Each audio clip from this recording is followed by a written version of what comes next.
কেউ যদি আমাকে ভুলে যায় তখন আমি তাকে ভুলা দিব। কি ভুলিয়ে দিব?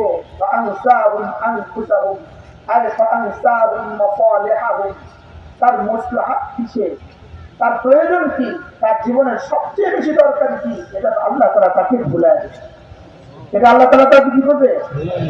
মুফতি শফি রাহমাতুল্লাহ লিখছেন,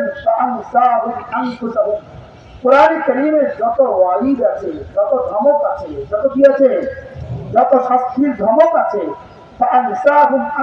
হলো সবচেয়ে বড় ধমক। কিন্তু আমাদের কাছে লাগে না, আমাদের কাছে কি, আমাদের কাছে এটা মনে হয় না।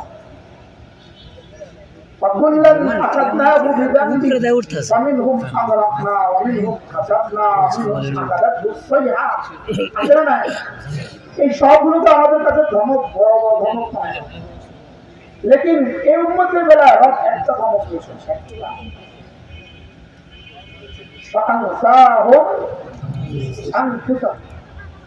এই উম্মতকে রব একসাথে ধ্বংস করবেন না, এটা আল্লাহর সিদ্ধান্ত। এটা আল্লাহর কি বলে? এটা আল্লাহর সিদ্ধান্ত। উম্মতকে ডুবিয়ে দিবেন, এই ওয়াইদ আল্লাহ করেন নাই, এই ধমক আল্লাহ দেন নাই। জমিন ধসিয়ে দিব, এই ধমক আল্লাহ দেন নাই। বাতাস দিয়ে ধ্বংস করে দিব, এই ধমক আল্লাহ দেন নাই। এই উম্মতের বেলা বলেন বলেন অর্থ কি? আমি তোকে কি করবো? আমি তোকে ভুলিয়ে দিব, আমি তোকে ভুলিয়ে দিব। তুই যদি আমাকে ভুলে যাস, আমি তোকে ভুলিয়ে দিব। কি ভুলতো, কি ভুলাবে? তোর ইমান তোকে ভুলিয়ে দিব। নাউযুবিল্লাহ বলেন। তোর ইমান তোকে কি করবো? ভুলিয়ে দিব। সমস্ত উম্মতের পরে আল্লাহ তাআলা সমস্ত নবীদের পরে আবার নবী পাঠিয়েছেন। সমস্ত নবীদের পরে আল্লাহ তাআলা আবার উম্মত পাঠিয়েছেন। সমস্ত নবীদের উম্মতের গুনাহগুলোকে আল্লাহ তাআলা পরবর্তী নবীদের উম্মতের সামনে খুলে খুলে তুলে ধরেছেন।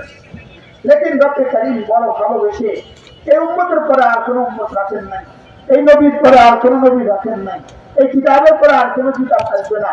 এই জন্য আমাদের গুনাহগুলো আল্লাহ তাআলা অন্য কোনো উম্মতের কাছে প্রকাশ করবেন না। আমাদের গুনাহগুলো কি করবেন না? আমাদের গুনাহগুলো আল্লাহ তাআলা কি করবেন না? বলেন কত বড় রহমান আর কত বড় রাহিম। যদি আরেক নবী আসতো তো ওই নবীর কাছে বলতো, বাংলাদেশে এক বেটা বাংলাদেশের টাকা দিয়া বিদেশে 360টা বাড়ি বানায়,